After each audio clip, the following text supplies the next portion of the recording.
Con gà nó gáy như nào? Gà trống. Gà trống gáy như nào nhỉ? Gà trống gáy như nào? Con gà trống gáy như nào nhỉ? Beo, mẹ hỏi con này. À thế bạn lợn thì kêu như nào? À ùn ỉn à.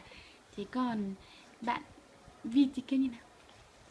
À cạc cạc. Cạc cạc đúng không? Thế còn nghe mẹ hỏi con tiếp nhá. Thì bạn dê thì kêu như nào? Bạn dê kêu như nào? À bê bê, giỏi quá nhỉ. Thế còn bạn bò thì kêu như nào? Bò.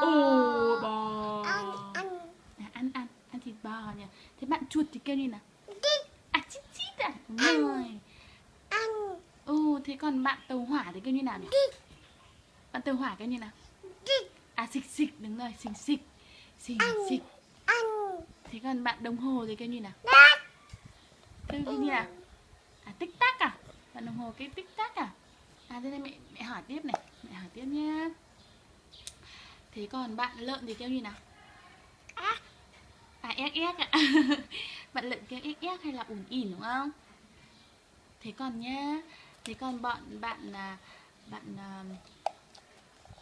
mẹ hỏi xem nào. Bạn gì nhỉ? À bạn ếch kêu như nào? À ộp ộp à? Thế còn nhá, còn bạn gì nữa không nhỏ? Bạn gì nữa? Bạn dê thì kêu be be này. Dê thì kêu be be.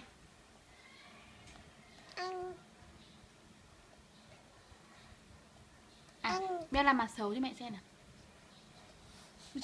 Xấu quá, xấu quá. Xấu quá, xấu quá.